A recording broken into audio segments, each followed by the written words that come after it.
Hello friend, इस video में हमने आधुनिक भारत से संबंधित 10 एमसीक्यू कराए हैं। अगर वीडियो पसंद आए तो वीडियो को लाइक और चैनल को सब्सक्राइब जरूर करें। पहला सवाल, आजाद हिंद फौज का मुख्यालय कहाँ था? ऑप्शन ए जापान में, ऑप्शन बी कलकत्ता में, ऑप्शन सी रंगून में या ऑप्शन डी जर्मनी में। आजाद हिंद फौज का मुख्यालय रंगून में था। ऑप्शन सी आंसर सही है। आजाद हिंद फौज का दो मुख्यालय था, एक रंगून में और दूसरा सिंगापुर में। इसलिए इसका आंसर यहाँ पे सिंगापुर नहीं है लेकिन रंगून है, इसलिए इसका आंसर सी होगा। दूसरा सवाल, ब्रिटिश सरकार द्वारा अखिल भारतीय महासंघ का प्रावधान किस अधिनियम में किया गया था? ऑप्शन ए 1909 का अधिनियम में, या ऑप्शन बी 1919 का अधिनियम में, या ऑप्शन सी 1935 का अधिनियम में, या ऑप्शन डी 1932 का अधिनियम में। अखिल भारतीय महासंघ का प्रावधान, इसका आंसर है ऑप्शन सी 1935 के अधिनियम में। 1935 के अधिनियम में अखिल भारतीय महासंघ का प्रावधान किया गया था। तीसरा सवाल, ब्रिटिश सरकार द्वारा प्रांत स्तर पर द्वैध शासन का प्रावधान किस अधिनियम में किया गया था? ऑप्शन ए 1909 का अधिनियम में, या ऑप्शन बी 1919 का अधिनियम में, या ऑप्शन सी 1935 का अधिनियम में, या ऑप्शन डी 1932 का अधिनियम में। इसका आंसर है ऑप्शन बी 1919 का अधिनियम में। सबसे पहले 1919 का अधिनियम में प्रांतीय स्तर पर द्वैध शासन की बात कही गई थी। ऑप्शन बी आंसर इसका सही है। चौथा सवाल, ब्रिटिश सरकार द्वारा केंद्र में द्वैध शासन का प्रावधान किस अधिनियम में किया गया था? जो इससे पहले था वो प्रांत स्तर पे था। अब जो ये चौथा सवाल है ये केंद्र स्तर पे, यानी केंद्र में द्वैध शासन का प्रावधान किस अधिनियम में किया गया था?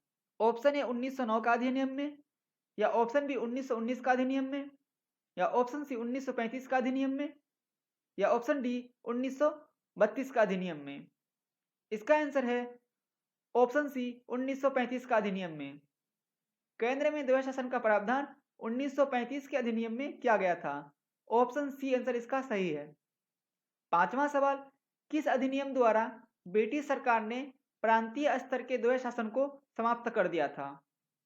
ऑप्शन ए 1905 का अधिनियम में, या ऑप्शन बी 1917 का अधिनियम में, या ऑप्शन सी 1930 के अधिनियम द्वारा, या ऑप्शन डी 1935 का अधिनियम द्वारा।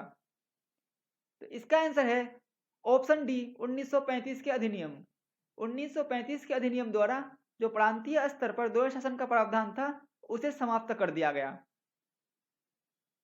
5 का आंसर डी होगा।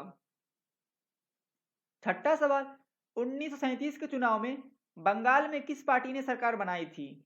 1937 का जो प्रथम चुनाव हुआ था उसमें option A Krishak Praja party, या ऑप्शन बी कांग्रेस पार्टी, या ऑप्शन सी यूनियनिस्ट पार्टी, या option D United Sindh party. इसका आंसर है option A Krishak Praja party. 1937 के चुनाव में बंगाल में कांग्रेस को बहुमत नहीं मिली थी, इसलिए मुस्लिम लीग ने कृषक प्रजा पार्टी को समर्थन दिया था। ऑप्शन ए आंसर इसका सही है। सातवां सवाल, 1937 के चुनाव में पंजाब में किस पार्टी ने सरकार बनाई थी? Option A Krishak Praja party, या ऑप्शन बी कांग्रेस पार्टी, या ऑप्शन सी यूनियनिस्ट पार्टी, या option D United Sindh party. इसका आंसर है ऑप्शन सी यूनियनिस्ट पार्टी।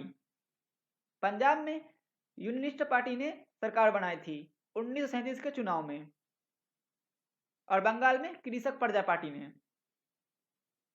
आठवां सवाल, 1937 के चुनाव में कांग्रेस पार्टी ने कितनी सीट जीती थी? ऑप्शन ए 1161 सीट, या ऑप्शन बी 716 सीट, या ऑप्शन सी 881 सीट, या ऑप्शन डी 816 सीट।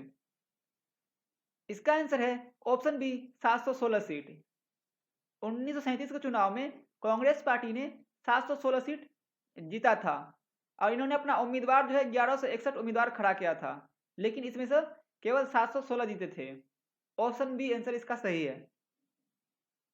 नौवां सवाल, टेलीग्राफ सेवा भारत में कब आरंभ हुआ था?